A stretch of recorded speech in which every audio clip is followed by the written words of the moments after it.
Saudara-saudari yang terkasih, jumpa lagi dengan saya, Romo Thomas Suratno SCY, dalam Renungan Harian Pelita Hati hari ini, Senin tanggal 7 Desember 2020, hari biasa dalam Pekan Advent yang kedua, bertepatan dengan peringatan wajib Santo Ambrosius, seorang uskup dan pujangga gereja. Marilah kita bersama-sama mendengar dan merenungkan sabda Tuhan, yakni firman Tuhan yang tersurat dalam Injil Lukas, bab atau pasal 5, ayat 17 sampai dengan ayat 26.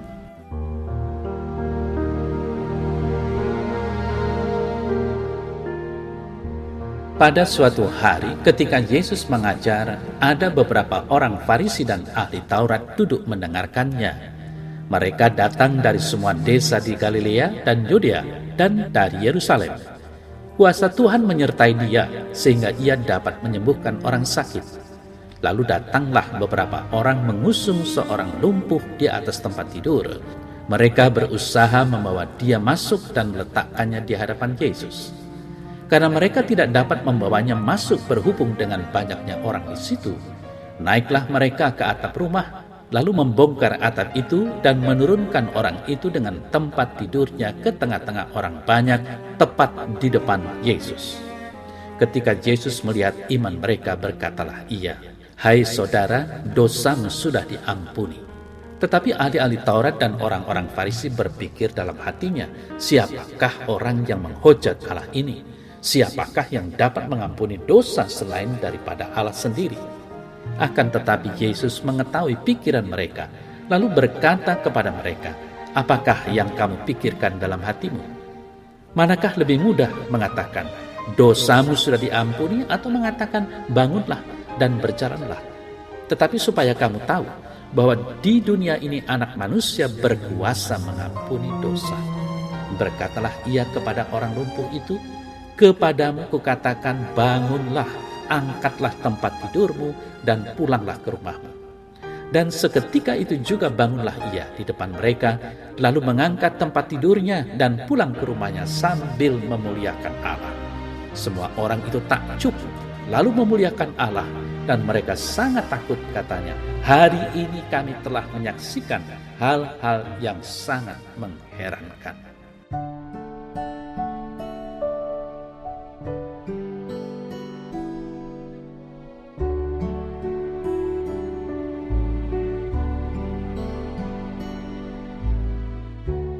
Saudara-saudari yang terkasih, sebagai orang beriman, hari ini kita diingatkan untuk mengembangkan iman kita dalam komunitas, dalam sebuah keluarga.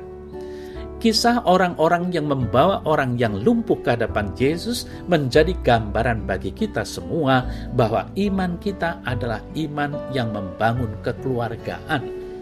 Dimensi keluarga atau komuniter tidak mungkin kita lepaskan ketika kita berbicara tentang iman, apalagi usaha untuk menghidupi iman. Saudara-saudari yang terkasih, dimensi komuniter menjadikan orang yang lumpuh itu mampu berjumpa dengan Yesus dan mendapat kesembuhan darinya. Kesembuhan bukan dari orang-orang yang ada di sekitar orang lumpuh itu, namun kesembuhan itu tetap berasal dari Yesus. Yesuslah yang menjadi pusat dalam iman yang komuniter itu. Tanpa Yesus, tidak terbentuk iman Kristiani yang komuniter. Sebuah lingkungan komunitas iman tanpa disertai Yesus di dalamnya hanyalah sebuah lembaga sosial yang tidak mempunyai spiritualitas. Saudara-saudari yang terkasih, si lumpuh menjadi gambaran bagi anggota gereja yang memerlukan bantuan dan pertolongan. Ia yang memang sungguh tidak bisa berbuat apa-apa karena kelumpuhannya perlu mendapat perhatian yang lebih. Tidak hanya satu orang, namun 4 orang membantu si lumpuh untuk menjumpai Yesus yang selalu menghadirkan diri. Para pengusung menjadi gambaran bagi anggota gereja yang selalu siap untuk memberikan perhatian bagi mereka yang mengalami kelumpuhan. Tanpa sepatah kata pun, mereka membawa si lumpuh kepada Yesus. Demikian juga dengan kita anggota gereja. Tanpa menghakimi dan menilai, kita seharusnya memberi bantuan dan pertolongan bagi mereka yang memerlukannya. Saudara-saudari yang terkasih, kita bersama sebagai anggota gereja yang satu mau tidak mau ikut terlibat dan bertanggung jawab akan kesembuhan mereka yang lumpuh. Iman kita perlu juga dipertanggungjawabkan secara komuniter. Kita dibangun mulai dari komunitas yang paling kecil, yakni keluarga. Dari keluarga kita hidup dalam suatu lingkungan umat beriman. Disitulah kita terlibat dalam anggota gereja. Memberi perhatian kepada anggota satu lingkungan adalah langkah konkret yang paling mungkin dilakukan. Mengenal semua anggota lingkungan menjadi bagian mutlak yang perlu.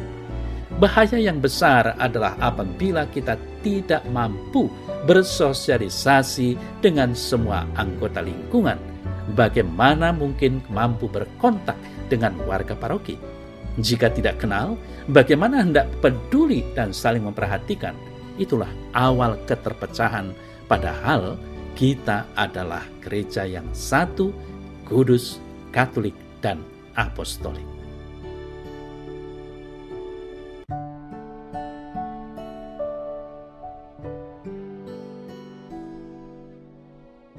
Ya Tuhan, ajarilah aku untuk selalu membangun kerukunan di dalam lingkunganku.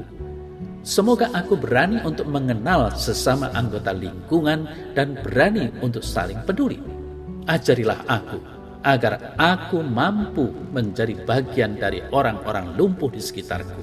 Tuhan, bantulah aku untuk berani melangkah. Amin.